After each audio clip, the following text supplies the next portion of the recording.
hated the Lord that he had made man on the earth, and it grieved him at his heart.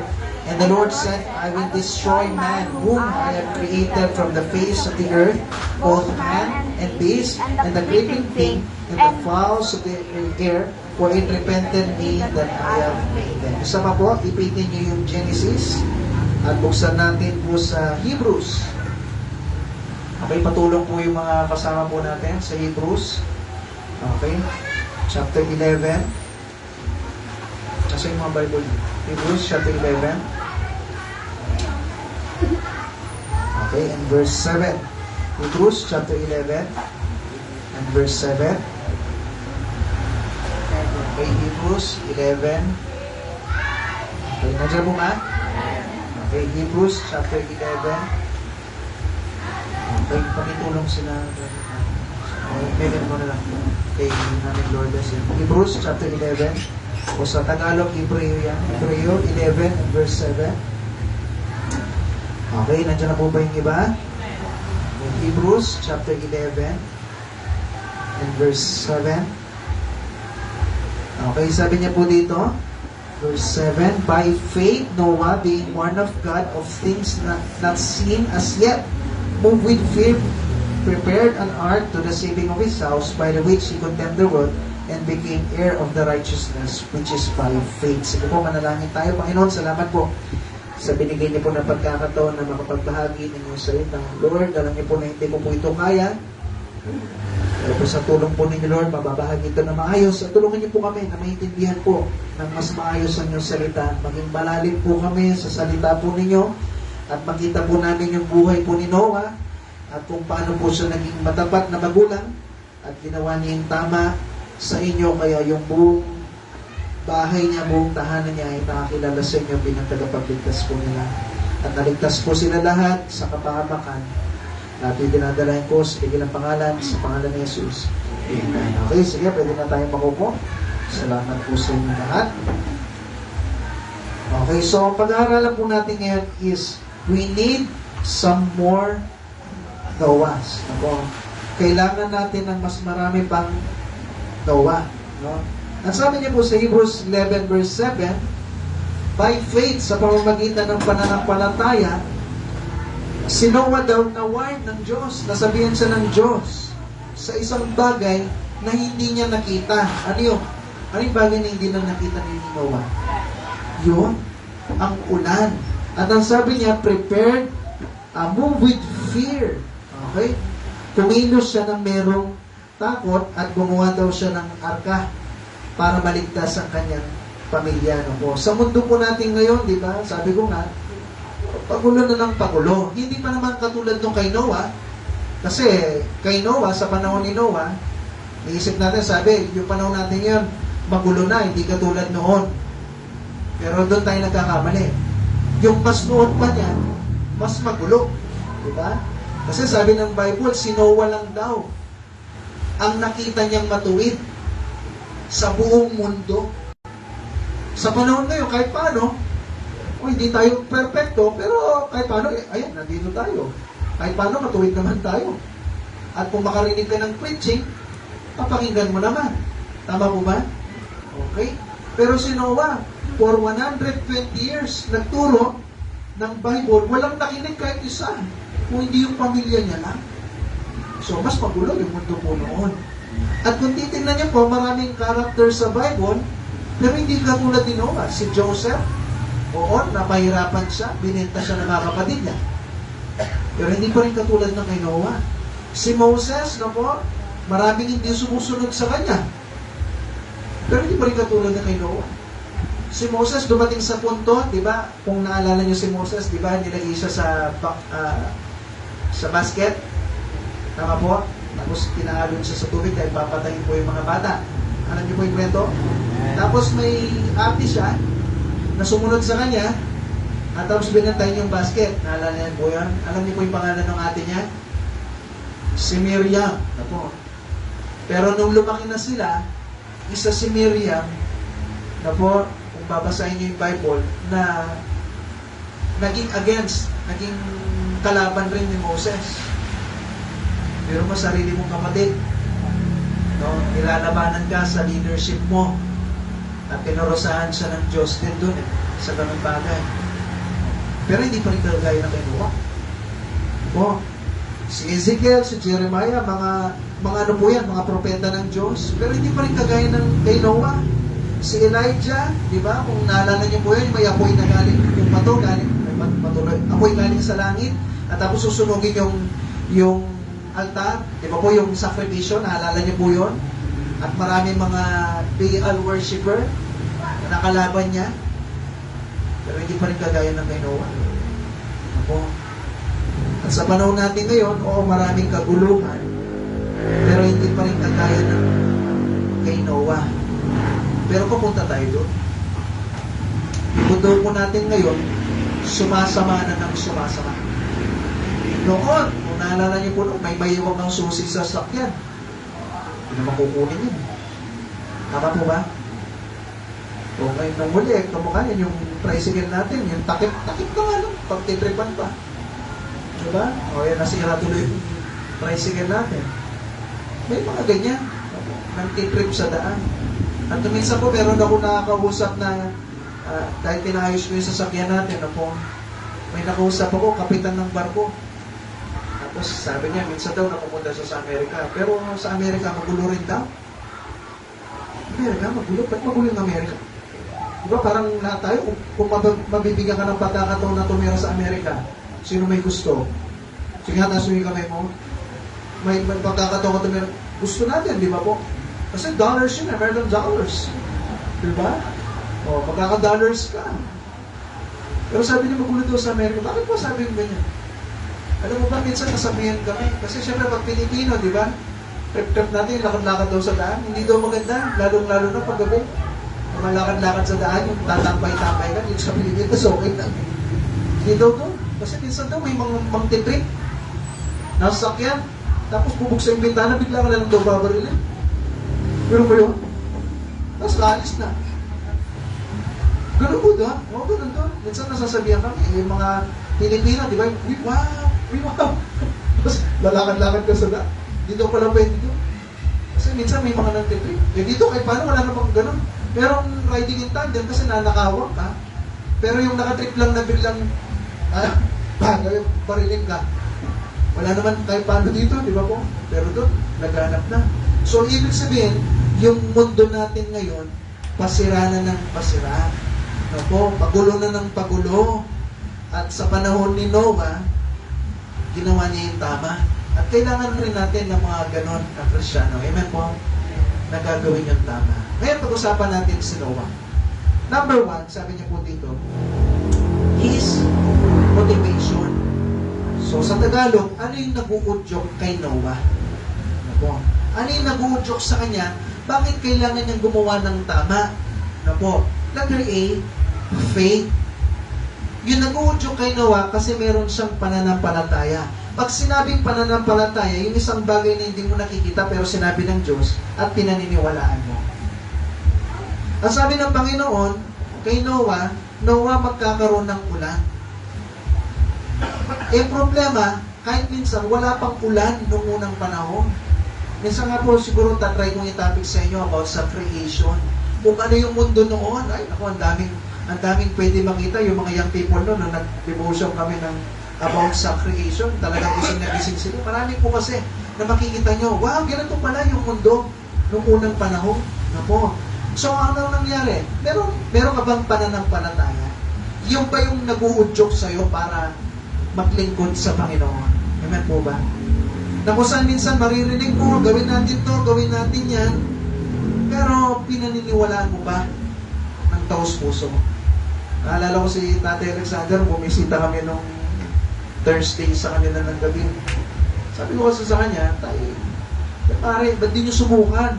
Yung Sunday, huwag kayong magtatrabaho dyan. Bigay nyo sa Panginoon. At di nyo subukan. Tingnan nyo kung ano mangyayari. Yung Diyos yung bahala mag-provide sa inyo. So ano na nangyari? Nandyan na siya. Tapos siya mismo, galing sa gabi niya, hindi ako nagsabi. At sabi niya sa akin, bigla na lang daw magkakaroon siya ng part-time. Pro-provide ng Panginoon. Hindi nga siya nagtrabaho, pero mag-provide pa rin. Yung para sa linggo nila. Tapos sabi niya nga Parang totoo yata yung sinasabi ni Pastor, ha? Sinabi niya sa akin yun. Eh, kasi totoo naman eh. Kung hindi totoo to, tandaan niyo po ha, tayong lahat ha, kung fake lang to, huwag na tayo magsimba. Matulog na lang tayo.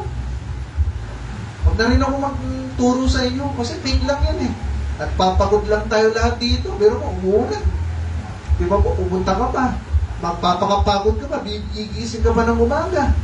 Di ba po? Magpre-prepare ka ba? Magluluto pa kayo ng lunch nyo. Naku, magluluto pa tayo lang ng lunch. Magsusundo ka pa ng mga iba't ibang tao.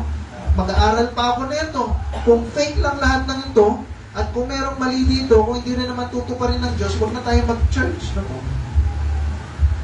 Pero dahil tutuparin niya, ngayon dahil lang naglilingkod po tayo.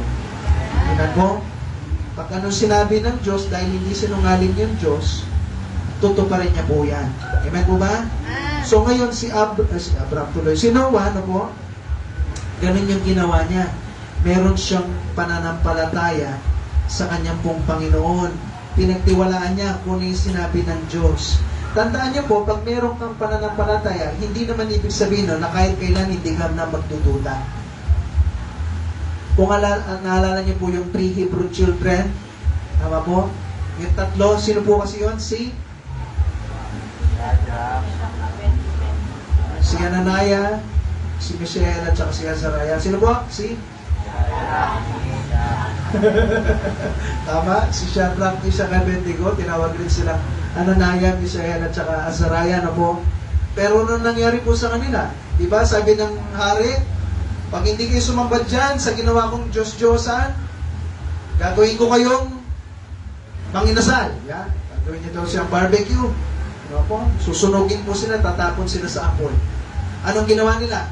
Sabi nila, Amang Ari, hindi namin paglilingkuran yan kasi naniniwala kami doon sa Diyos na totoo. Hindi kami luluhod dyan. At naniniwala kami na yung Diyos ililigtas na kami sa apoy. Pero kung babasahin mo, may katuloy na version. Pero, liligtas na kami, pero kung hindi niya kami ligtas, hindi pa rin kami maglilingkod dyan. Oo, meron silang pananampalataya. Oo, hindi kami maglilingkod dyan. Pero alam mo yan, at the back of the mind, pero kung hindi man, meron pa rin. May pagdududa pa rin. Opo, pero hindi nila hinayaan na yung pagdududa na yun, yun yung mag-control sa buhay po nila. Amen po ba? Ganun din sa atin. Minsan may pagdududa ka eh. Matutupad ba ni Lord to? Sinabi ng Bible, pero parang hindi naman totoo eh. Parang hindi niya kayang tuparin eh. Ano po? Parang nakahangkay ha. Sabi nila, Pastor, maglingkod ng sa... Pero parang kulang kami ngayon sa financial eh. Linggo ngayon eh, dapat magtrabaho eh. Yung sa school ko, paano eh? Linggo. Paano naman yung sa school ko? Mayroong pagdududa. Tama po? Pero kailangan natin labanan yun. At pag nilabanan mo, ibig sabihin, meron po tayo pananampalataya. Amen po ba? Na kung saan pagtiwalaan natin, mas paniwalaan natin yung sinabi ng Bible. Na po. Sinabi po ng Bible sa Hebrews 13 and verse 5. Isa pa po ito. Sabi niya, let your conversation, Hebrews 13, konting pusot po, sa binuksan natin in verse 5, let your conversation be without covetousness, and be content with such things as ye have.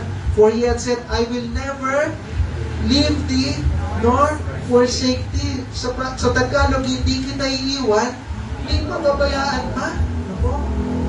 Brother Carlo, pwedeng tabihan mo si Tatay Alexander para mabuksan niya sa Bible. Okay, thank you.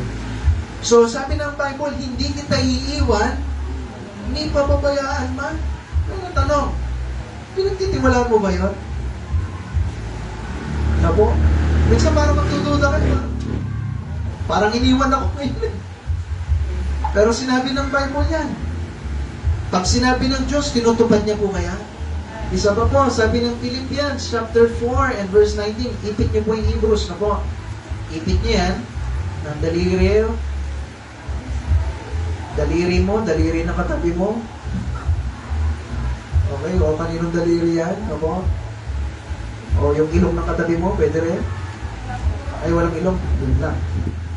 Okay, Philippians 4 and verse 19. Sabi niya po dito, okay, basahin natin sabay-sabay. Ready? Go! But my God shall supply all your needs according to his riches us in glory by Christ Jesus. Yan, sabi nyo, but my God shall supply all your needs. Pag sinabi kong supply, bibigay. Siya yung magpro-provide. Sabi niya, all. Pag sinabing all, yung konti. Tama po ba? Lahat. All your needs. Lahat ng pangangailangan mo. Pastor, yung iPhone 16 Pro Max Super Duper, wala pa ako. Pangangailangan mo ba yun? Opo, Pastor, kasi kailangan ko mag-selfie. Okay, at gusto ko yung malinaw na malinaw, nakikita lahat ng tigyawat ko, tsaka yung force ko lahat, nakikita. Di ba? Hindi mo pangangailangan yan. Amen po ba?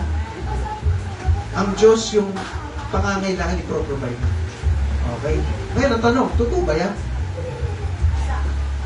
Pinagtitiwalaan mo ba? Meron ka bang faith? Sinabi ng Diyos, at pag sinabi niya, pinagtiwalaan mo, meron kang faith o pananampalataya. Hindi mo man nakita ang Diyos na literal na sinabi niya, nabasa mo sa Bible, pero tanong, pinagtitiwalaan mo ba? Si Noah, ganun din. Si Noah, wala siyang Bible, pero narinig niya yung Diyos, katulad rin natin, na narinig mo. Eh, kaso hindi mo pa nakita. Di ba po? Hindi mo pa nakita yung ulan. Pero tanong, pagtitiwalaan mo ba? Next mo na nag-motivate sa kanya o nag-udyok sa kanya is yung takot. Okay? Na-motivate siya ng faith. Okay? Sabi ng Hebrews chapter 11, buksan po natin ulit yan. Yung inipit nyo kanina, and verse 7. By faith, Noah being warned of God of things not seen as yet, no? Meron siyang faith, ginawa niya po yun, pinagtiwalaan niya yung Panginoon, move with fear. Kumilos sa kanya na meron pong takot. Nako. Okay, ano yung bagay na hindi niya pa nakita? Ano po? Yung ulan? At lulubog, di rin nila alam ang lubog doon. Dito lang sa Sensiman, yung alam natin may lubog. Pero yung noon, hindi nila alam. Lubog. At ngayon, may lubog daw. So ano yung nag-trigger sa kanya, nag-udyok sa kanya, na gumawa ng arka? Kasi ayaw niya malunod. Tama mo? Ayaw niyang malunod.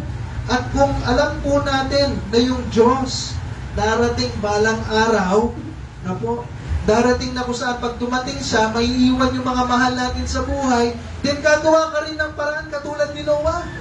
Amen po ba? Na kung saan hindi mo hayaan na yung pamilya mo maiwan, malunod. So anong ginawa po ni Noah? Gumawa siya ng arka. Na po. So ganoon din po tayo kung naisip natin yung mundong ito, pagulo na ng pagulo. Then katulad ni Noah, gumawa ka ng arka. Gumawa ka ng paraan. Na po. Ipakilala mo si Kristo. Amen po? Na kung saan si Kristo yung tagapagligtas, wala na pong iba. Kailangan ng mga taong kakatok. Tao po, namimigay po kami ng libreng babasin. Tinuturo po namin yung kasiguraduhan balang araw langit. Kayo po ba, sigurado ba? Kailangan ng mga taong ganun. Kailangan ng katulad ni Noah. Nagagawa po ng paraan para maligtas yung mga ibang tao. Amen po? O, kumusta po tayo? Gumagawa po ba tayo ng paraan? At kasama ka ba doon, katulad ni Noah, na hindi ka mag-quit at magtatago at uupo na lang at magiging kontento na ikaw lang yung ligtas. Kung hindi gagawa po tayo ng paraan. Na po, nung last Saturday outreach, no? Uulan. Pero sabi ko sa mga nag-outreach, kasama natin si Ate Laika yun. Sabi ko, umulan man o naman po, maglingkod po tayo, tatok po tayo. Minsan naayawan ka, minsan parang wala silang time, pero gawin natin yung party natin. Pagkakatok, tanangin niyo po, sigurado na po ba kayo balang araw langit? Kung hindi po, pwede ba namin mabahagi yung tinuturo po namin sa inyo? Kahit ilang minuto lang. Minsan marireject ka, ayaw. Pero lagi niyo pong tandaan, meron at meron po tayong makakausap na soon, pagbubuksan ka ng pinto. Napatunayan yan, natin di ba? First time yung dumating doon. At yung iba po sa inyo, meron kayong kailangan na-late pa kayo. Di ba? Dahil bakit? Kasi merong meron at meron. Bubuksan ng Diyos ang pinto. Pero willing ka ba na magpagamit sa Panginoon? Amen po? Willing ka ba na, Lord, gusto ko rin pati yung ibang tao maligtas. Masakit dun sa pagkalunod. Masakit dun sa mangyayari sa hinaharap na malulunod naman sila sa impyerno. Amen po? Kumusta ba tayo? May takot ka ba? Minsan sasabihin, ang hirap, Pastor, ang hirap kasi mag-soul winning. Problema kasi doon, hindi ka kumakatok hindi ka nagkikipag-usap sa ibang tao. Kulang yung mga tao na kausap mo. Nakakausap ka ng 10 tao, nireject ka, uminto ka, hirap mag-soul winning. Baka mamaya doon sa pang-11 na tao, yun na pala. Yung mababahaginan nyo. Amen po? Kaya ang gagawin natin, sige, bigyan lang tayo ng bigay. Magkatok tayo na magkatok. At naniniwala po tayo na meron at meron dyan na mga tao na bukas yung puso. Alam po, pagkasabi nila Tigno, meron nakausap sila, di ba? Ayaw pa sila palisin. Di ba? Gusto pa mag-stay doon. Gusto pa makipagkwentuhan. Gusto pa makapakinig ng salita ng Diyos kasi meron mga tao po dyan. Hindi lang natin sila alam nasaan sila banda. Pero meron po. Amen po? Pero ang tanong, willing ka ba na kumilos, na gumawa? Meron ka bang takot bilang magulang na yung anak mo balang araw mapupunta sa impyerno pag hindi mo ginawa ng paraan? O dahil hindi kayo close, bala na sila sa buhay nila. Sana wag. Tandaan niyo po, may impyerno yan. At naniniwala ko, ayaw mong maririnig yung mismong anak mo nagsisigaw sa impyerno. At tuduruin ka, sasabihin niya, kala ko ba? Church kayo ng church. Ba't di nyo naman ginawa ng paraan? Oo, nire-reject ko kayo. Pero ba't di nyo naman ginawa ng paraan? Nandito ko ngayon sa impyerno, so maririnig nyo po yan pag hindi natin ginawa ng paraan. Amen po? Kumusta tayo? Ikaw mga anak, kumusta ka? Enjoy kayo ng enjoy dito sa church. Okay? Fellowship after fellowship. No? Na kung saan naririnig yung salita ng Diyos paulit-ulit, nagiging kontento ka na ba na kayo na? Ginagawan mo ba ng paraan? Meron bang takot dyan sa puso mo? Ayoko man may impyerno, si mama, si papa. Ayoko may mangyaring masama sa kanila. Ganun po ba tayo? O okay na lang sa inyo? Yung mga kapatid nyo, inaaway mo pa ba yan? Pero mapapusit ka pa? Diba? Inaaway nyo, wala kang pakialam, pero naniniwala ko soon, pagsisisihan po natin yan pag hindi natin gagawa ng paraan. Kapatid mo, magulang mo, mga anak mo, tita, tito mo, lola, lolo mo. Ako, may takot ba dyan sa puso po natin? May mga mahal natin sa buhay, baka may impyerno po sila. Meron pa ba? O dumadating na tayo sa puntong wala na tayong pakialam? Sana po ba? Sana po ba? Number 2, mabilis na po. His preparation. So, yung una po, na kung saan yung motivation ni Noah, ano yung nag-uudyok sa kanya, meron siyang pananampalataya at meron siyang takot. Ngayon, pangalawa, meron siyang preparasyon. Ano yun? Unreasonable task.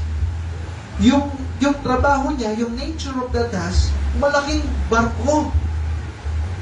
Imagine niyo, malaking barko.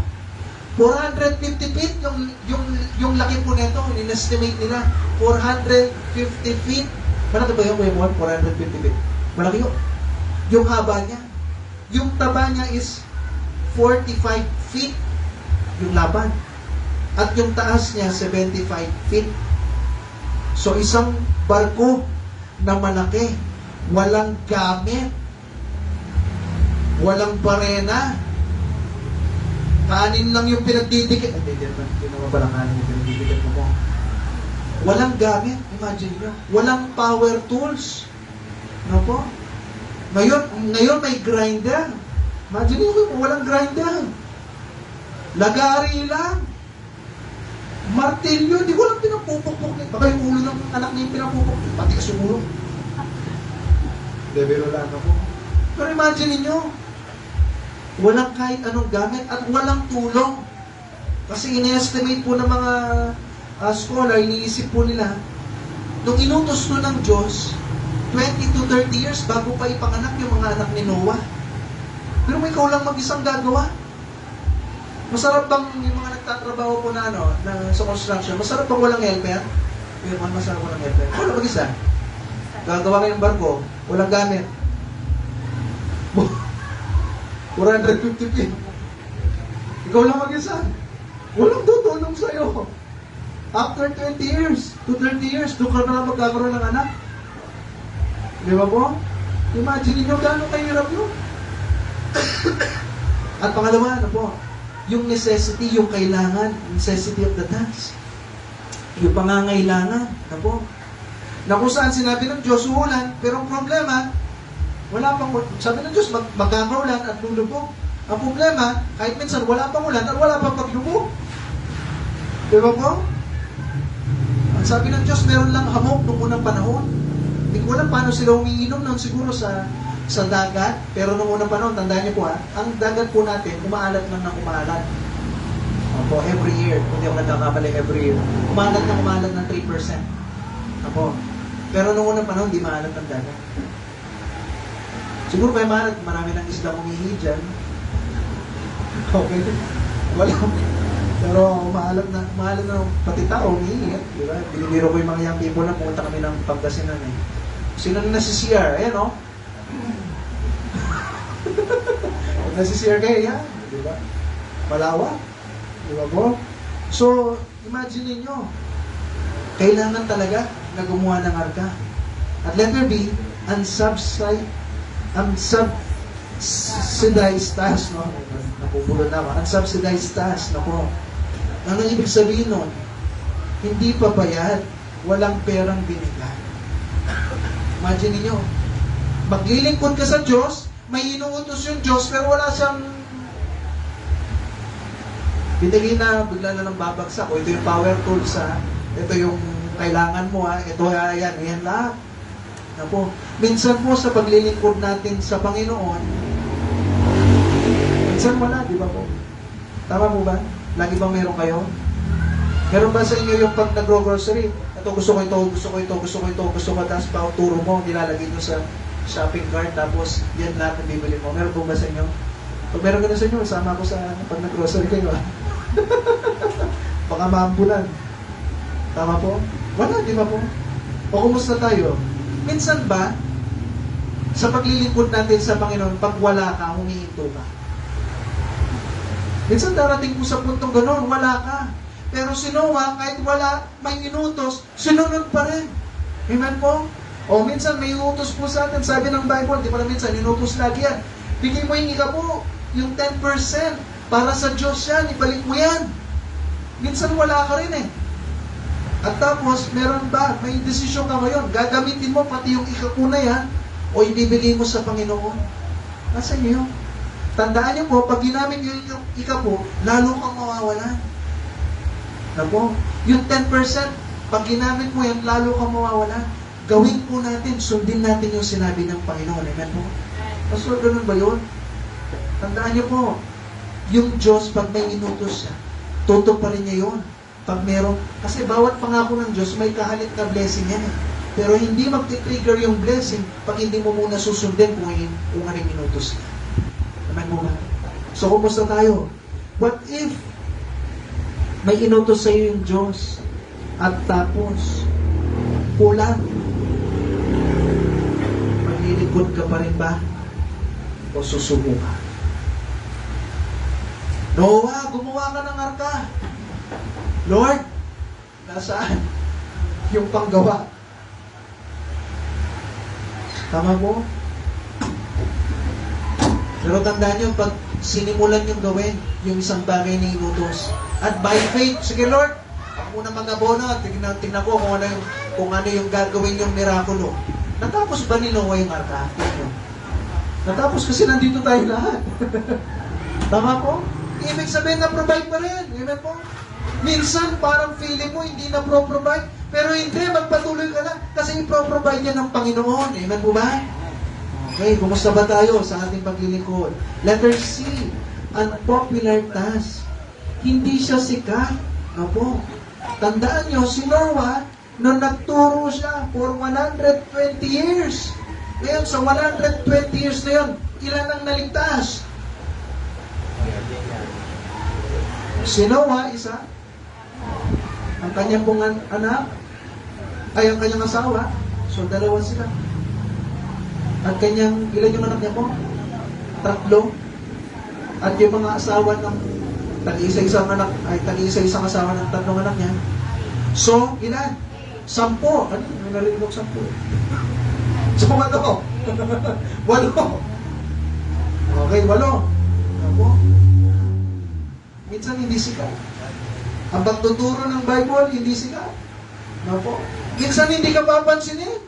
At minsan ikaw pa yung mali. No po? Na ginagawa mo yung tama, ikaw pa rin yung mali. At sasabihin niyo po sila, yung Diyos, Diyos ka na naman na. Ay po, man lang Diyos. Yan na rin bukang bibig mo, yung Diyos. No po? Minsan ganun po yung mangyayari. Si Noah walang nakumbinse na kahit sino, kundi lang yung pamilya niya. Pero kung titignan mo, yung negative, yun nga, maging negative ka nga, wala nga siya nakumbinse. Pero kung titignan mo yung positive, meron ba naligtas? Meron? Sino yung naligtas? Pamilya niya. Kaya po sa atin, sa paglilingkod natin sa Panginoon, huwag kang matinag. Katulad ni Noah, kahit walang maligtas, okay lang. Pero ang pamilya ko is maliligtas. Maglalagari ako dito, magpumukpok ako dito, tutuloy kong gawin yung arka. Ano po?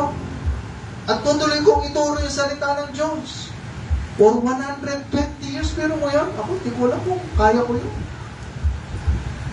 120 years ka magtuturo, tapos anak mo lang, at saka yung asawa ng anak mo yung tinuturuan mo lang.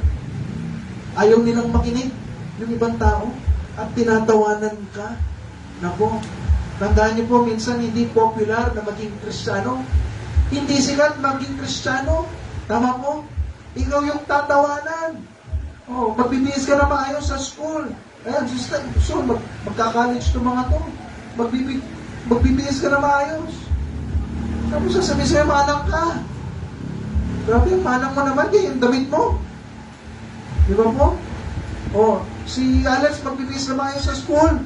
Ano tawag sa kanya? Manong. Di ba? Grabe ka naman, ganyan ka. Kristyano ka. Kristyano. Alam mo, sino banal? Gaganyan ka ng ibang tao. Nako. At bilang isang Kristyano, kumusta ka? Minsan hindi po tayo sikat. Kaya ngayong baptist, di sikat eh. O, kahit tanongin ko kayo lahat eh. Narinig nyo na yung baptist? Madalang lang yan. Hindi po tayo sikat. Kasi bakit? Di naman tayo nagpapasikat. Yung pinapasikat natin yung Panginoon. Amen po ba? Si Kristo, wala na pong iba. At bilang isang Kristiyano, huwag ka namang umayod. Okay? Makasalamuha sa kanila na kung saan, dahil hindi ka sikat, eh, para maging in ka, maging yung gagawa ka ng paraan para maging kamukha nila. Hindi siya huwag kayong gumawa ng alternatibong paraan. Okay? Umiinom sila, inom rin ako para may-invite ko sila sa church. O, pre, tandaan mo church tayo pinagbigyan kita. Huwag pong gano'n. Ako, maglingkod tayo ng totoo.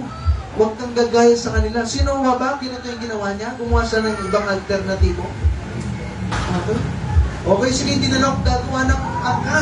Kasi hindi yan gagawa na lang kung bansa. O kaya jet ski. Woo! Jet ski na lang. No? Okay? Di Noah's Ark. Noah's jet ski. Di ba? O, ganun na lang ba? Pero hindi. Sabi ng Diyos, gumawa ka ng arka. At yun yung ginawa niya. Hindi niya iniba kung anong inutos ng Diyos. Amen po? So tayo, wag rin nating ibayin. Gusto mong may invite sa church, wag kang makibagay sa kanila na kung saan, kung gumagawa sila ng mali, kung nagiinom, naninigarilyo, nagsusugal, o sige invite ko kayo sa church, ito. O sige, o yan, ito yung, o yan, manalo ko. Invite kita sa church, ha? Balik mo yung sige, balik ko na yung napalanunan ko, invite kita sa church, ha? Hindi po gano'n. Amen po? Si Noah, kahit di siya sikat, kahit napapaya siya, imaginein mo, ha? Naniniwala akong tinatawanan ka, kasi bakit? Wala pang nakakita ng ulan, wala pang baha, gagawa ka ng bangka, at yung bangka nasa gitna ng bundok, Paano tutulak yon? 450 feet. Meron bang may kaya 450 feet? Imagine niyo po yun. Pero anong ginawa po? Ginawa pa rin ni Noah. Yun dapat niya gawin. So, in-prepare niya yung sarili niya. At yung muli, last, His salvation. His salvation. His whole family was saved. Sabi ng Hebrews 11, tingnan po natin na, and verse 7. By faith, Noah, being one of God, of things not seen as yet, moved with fear, prepared an ark. Ano po nagsulat? To the saving of his house. Maraming pwede magsabi, ay, di nagawa ni Noah yung dapat niyang gawin. Pero mo, 3 lang ang naligtas. No? Kasi kung ligtas na sigurado ligtas na yung mag-asawa na yan. 3 lang yung naligtas. At 3 din yung asawa nila. So, 6 lang. Ano po? So, palpak si Noah, hindi siya palpak. Gumawa siya ng paraan para maligtas ang kanyang pong pamilya. Amen po? Minsan po, maraming magsasabi sa atin, minsan yung mga anak natin, o yung apo mo, dinadala mo sa church. At pwede nila sabihin, church na naman, baka mamaya, anong gagawin ng mga anak mo sa church? Puro na lang church. Parang hindi naman sila nakakasalamuha sa ibang mga tao, parang mangyayari, baka hindi sila maging in sa mundo, hindi sila maging sikat sa mundo. Yung mga anak ko, sumasayaw sila, yung anak ko, hindi man sumasayaw eh. Masyado namang boring yung magiging buhay ng anak mo. Doon po tayo nagkakamali. Ako? Oo, maraming mga Kristiyanong pamilya, no? May mga naging kaklase din ako, na ngayon wala na sila sa church. Ako? At nasa mundo na sila. Pero mas maraming mga Kristiyanong pamilya na dahil di nila dinadala yung mga anak nila sa church, ngayon, mas pariwara yung mga anak nila. At maraming mga tao na mas focus po nila yung mundo, mas maraming pariwara na ganung tao kaysa sa mga Kristiyanong pamilya talaga.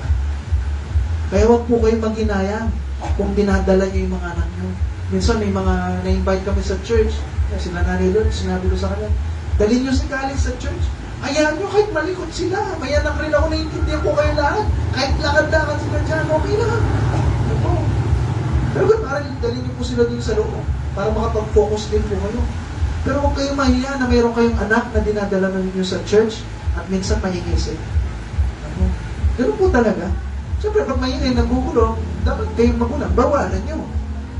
Huwag nyo po silang haya na magugulan, sisigaw. Pero kung bakit, dalhin nyo po sila. Kasi bakit? Dito lang po nila malalaman yung tamang prinsipyo ng buhay. At dito lang po sila magkakaroon ng takot sa Diyos. Dito maiayos yung buhay nila. Kung hindi nyo po sila dadalhin dito, paano magiging maayos yung buhay po nila? Amen po? So, dalhin nyo po sila. Ano po? Natandaan nyo, ganun talaga minsan magiging mahirap na maging parte ng buhay Kristiyano. Parte ng buhay, kapungan ni Noah, di ba? Sa tingin nyo, yung mga anak ni Noah, hindi po nila naranasan na yung bubusitin ng ibang tao. Ay, tatay mo si Noah, merong tama po? Di ba binubusin? Noah, tatay niyan si Noah, baliw, mga baliw yung mga yan. Hindi pa ganun yung ginawa po, no? Imagine niyo, ano nangyari? Kasi si Noah, tuturo niya yung salita ng Diyos, eh. O tapos bata pa lang. Siyempre, ginagawa na niya yung arka. Wala pa nga, diba, sabi mo nga po sa inyo, wala pa sila. O gumagawa na siya ng arka. O tapos may papanganak. Bata naglalaro. O kasama niya may mga kasalubungan siya, siyempre. O tapos lahat ng mga tao na masasama. Imagine mo, biglang sasampalin yung anak mo. Baliw. Mahirap maging parte ng pamilya ni Noah. At minsan po bilang isang Kristiyano, kung magalit, kung mga minsan, yung mga anak nyo, parang tinatawanan dahil Kristiyano sila. Okay lang. Okay lang, no po? At least nasa tama po tayo. Ano po? Okay. At minsan, bilang isang Noah, darating rin sa punto na tayo mga magulang, no po? O tayo mga lalaking magulang, Gano'n ka kaseryoso at desidido sa paglilingkod mo sa Diyos? Imagine niyo kayo si Noah. Kuya Chris, no po? Ikaw si Noah. Si Tatay Alexander, ikaw si Noah. Si Kuya Dennis, ikaw si Noah. Si Tatay Ernesto, ikaw si Noah. Kuya Paul, ikaw si Noah. Si Kuya Brian, ikaw si Noah. Imagine mo, inutusan ka ng Diyos, gumawa ng arka. Hindi mo pa nakita yung ulan. Hindi mo pa nakita yung baha. Ngayon gagawa ka. Naniniwala ko yung kasama mong babae, hindi naman kagad maintindihan niya. Tama mo? Naglalagari ka. Pa, sweetheart, honey pie, pizza pie. Ano pa ba? Kasi hindi mo kami ni Ate Remo eh. Siya kasi hindi siya maarte eh. Hindi niya alam kung ano tayong tawagan namin. Sabi ko, para medyo social at saka maiba naman. Kasi puro sweetheart, honey pie, diba? Sweetie pie, pizza pie, gano'n, diba?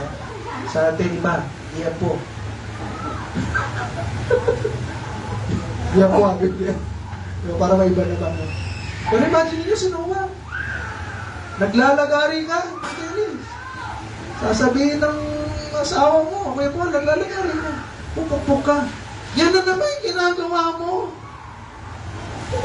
Dami pang kailangan gawin sa bahay. Imagine niyo, Tatay Alexander, ito na naman. Yan na naman yung ginagawa. Tapos yung mga anak mo sa, Pa, bayat, pinapatulong mo na naman kami dito. Meron kaming liga eh. Meron kaming laro. Yung mga kaibigan ko may pasyal. Tapos ito kami. Nandito na naman kami. Maglalagari ng kahoy. Magpupukpuk ng kahoy. Okay? Magkukuha ng kahoy. Nagmukha na kami kahoy. Imagine niyo po yun. Gano'ng kabigat yun? Kay Noah po. Tingnan nyo, kung tayo yun. Mga asawang lalaki. Papatuloy ka pa kaya? Inutusan ka ng Diyos sa isang bagay na hindi mo nakita. Hindi ka nga sigurado kung ano yun eh. Tapos ang dami pang problema. Wala pa sa financial na binigay. Tapos ngayon, asawa mo, sasabi rin.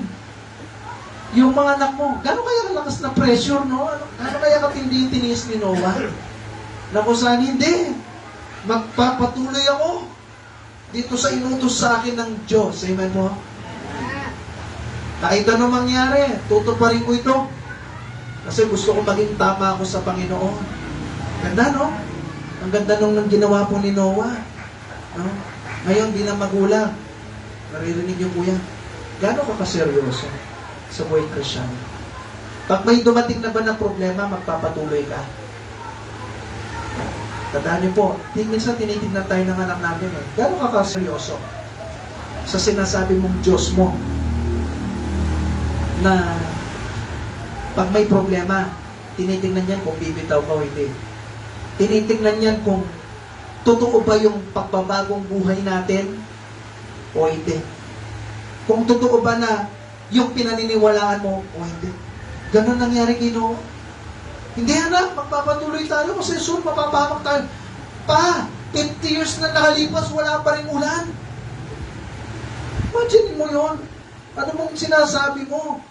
Ginagawa na lang nila tayo mga baliw dito. Gano'n kasakit sa magulang yun, no? Kay Noah. Honey, sweetheart, no? Naman. Puro na lang yan yung ginagawa mo. Masyado kang focus dyan. Paano na yung family time natin? Paano na yung dapat gawin dito sa bahay? Yan pa yung inuuna mo eh. Pero si Noah, tinuloy niya. Amen po? Kasi alam niya, seryoso siya. At alam niya, ito yung bagay na makakapagligtas sa kanya sa pamilya. Amen po? Minsan po, tandaan nyo, maraming mga taong mag-uusig sa atin. Pero, encourage ko kayo, magpatuloy na. Merong isang kwento po, merong isang pastor, si Dr. Curtis Hudson. Ang nangyari is nagturo po sila ng salita ng Diyos. At kakaturo nila ng salita ng Diyos, marami naligtas. 100, tapos mamaya may meeting na naman, 200, hanggang sa naging 500, yung mga na-invite niya. Mamaya na may isip siya, bakit gano'n? Sabi niya ganyan. Kung kailan tayo nagbabahagi ng Bible, kung kailan maraming mga taong nabubuhay, nababago yung mga buhay nila, maraming mga taong umuusik sa atin, maraming taong umaayaw sa atin. Mamaya biglang merong isang pastor na nagsabi, matanggang pastor, sabi niya, pabayaan mo lang, sabi niya. Hanggat sinisipa ka sa likod, ibig sabihin nasa unahan ka. Ulitin ko po. Hanggat sinisipa ka sa likod, ibig sabihin nasa unahan ka. Tama nga naman, pag sinipa ka sa likod, pero pag nanipa na nasa harap siya, tapos tinamaan ka sa likod, pwede ba ito? Sinipa ka sa likod, ibig sabihin, nasa harap ka. Ako. Minsan may mga taong mag-uusik po sa atin, pero okay lang. Ikaw na may nasa harap eh. Ako, ikaw yung nasa tama. So maglingkod po tayo. So, magbigay tayo ng application tapos na tayo. Ano yung pwede nating matutunan sa umaga pong ito? Una, God expects us to believe Him. Gusto ng Diyos na paniwalaan po natin siya. Ano po? Paniwalaan natin siya. Pag may sinabi siya, paniwalaan mo na meron ka pananampalataya. Next, God often calls us to impossible tasks, but He makes it possible. Minsan, merong iutos sa iyo yung Diyos na napaka-imposibleng mangyari. Pero magpatuloy ka na. Gagawin ng Diyos yung imposibleng bagay magiging posible. Amen po? Sino ba? Imposibleng gumawa ng arka. Imagine mo, wala kang gamit eh. No po? At wala rin pinansyal na ipinrovide. Pero ano nangyari? Na-provide. Natapos. At yung muli, ano po, ay pangat-pangatlo, ano po, you will never please God if you are not willing to bear His reproach. Buksan lang natin ito, maganda kasi verse 2. Sa Hebrews 13 and verse 13.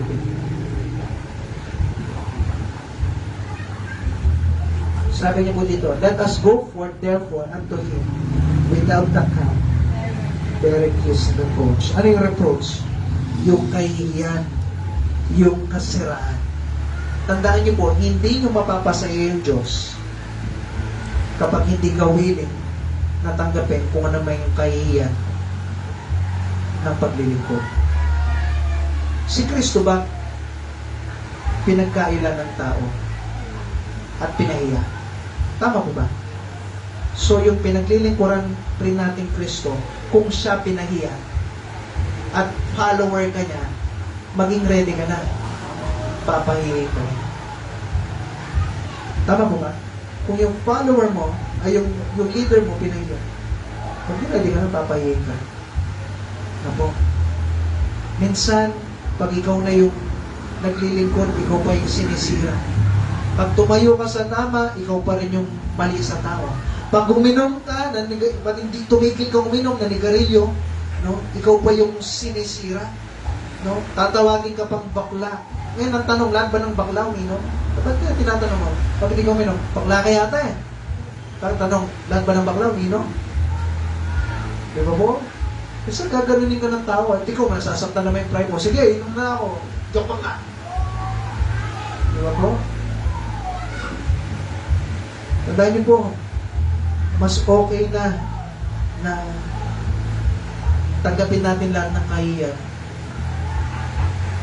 kaysa naman na soon mapapaya tayo sa Panginoon.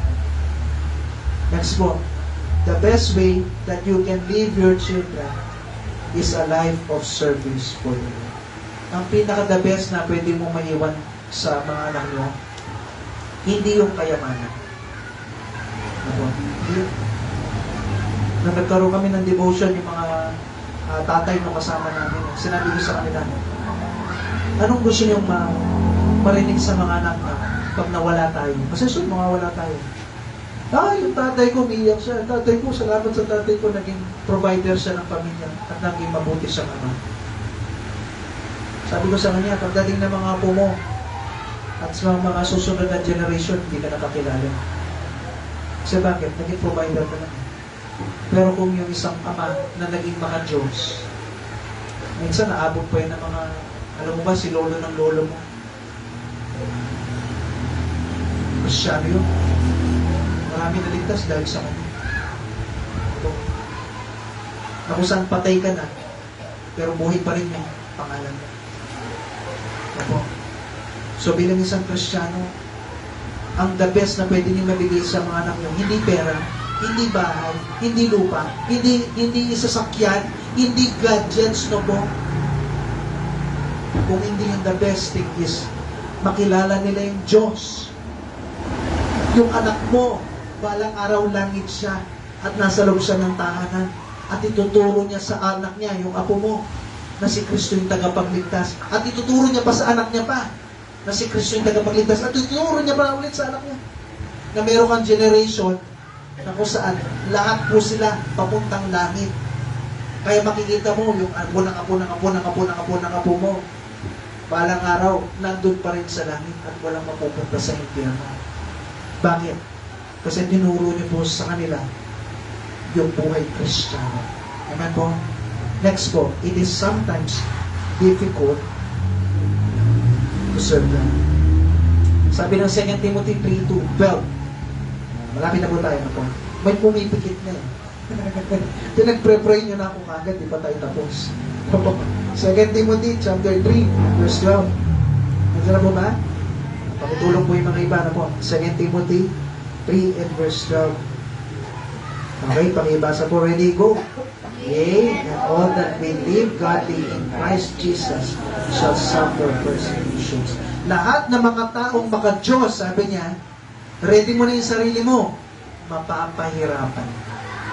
Pastor, ganun po ba? Hindi, huwag na akong maglingkod. At doon ka nagkakamali.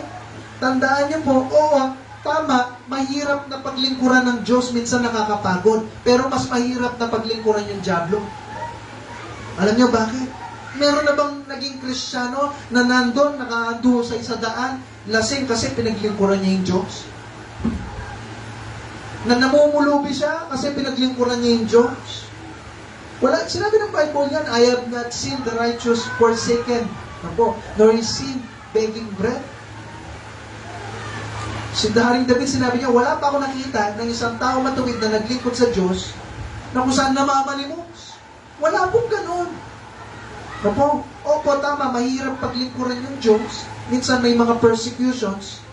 Pero wala pang tao na naging addict dahil naglingkod siya sa Diyos. Wala pang tao naging lasenggero at nagkusay siya dyan sa daan, puno ng suka at ang baho dahil naglingkod siya sa Diyos. Opo, tama, nakakapagod minsan na paglingkuran ang Diyos, pero mas grabe pag pinaglingkuran mo ang dyablo. Amen po. At yung huli, nobody that served the Lord, okay? There is nobody who serves the Lord and regrets it. Walang tao na naglingkod sa Diyos at pinagsisisihan niya. Kung tatanungin mo si Noah, after 120 years nung natapos niya yung arko, at nakita niya umuulan na,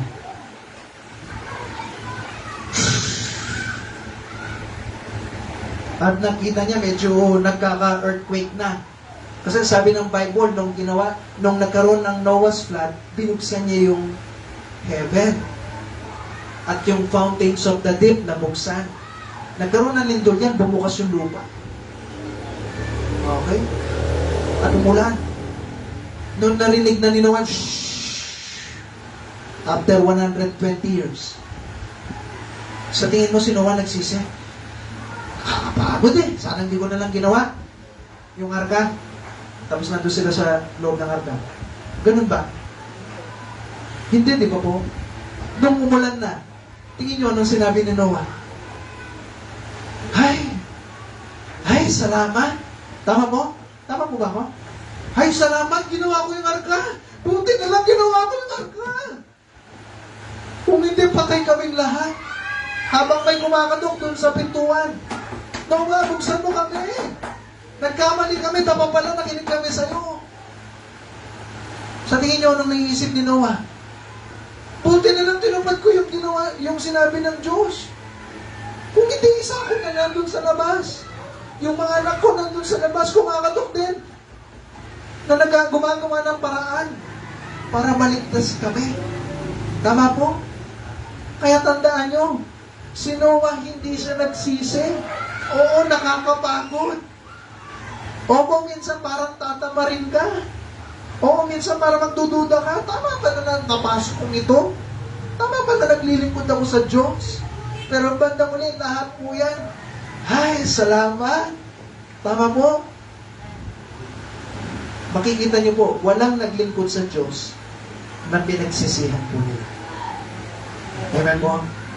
So, kumusta po tayo sa ating buhay Kristiyano? Kailangan natin na maging katulad ni Noah. Amen po? Meron ko bang pananampalataya sa Diyos?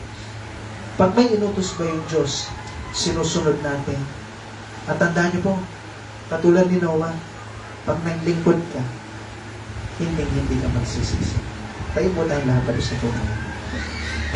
Ganda po ng topic po natin ngayon. Kumusta tayo ngayon sa buhay Kristiyano po natin?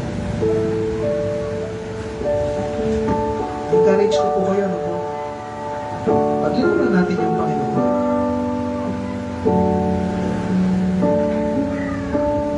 Ano yung nag-uudyok po sa atin para maglingkod tayo? May pananampalataya po ba tayo sa Diyos? May takot ka ba na, Lord, ito yung magiging paraan na gagawin ko yung the best ko kasi natatakot ako mapunta sa impyerno. Gusto ko natanggapin kita at maglingkod talaga sa iyo. Natatakot ako na yung mga mahal ko sa buhay mapunta sila sa impyerno. Kaya gagawin ko lahat ng paraan para bahaginan yung mga mahal ko sa buhay ng salita ng Diyos.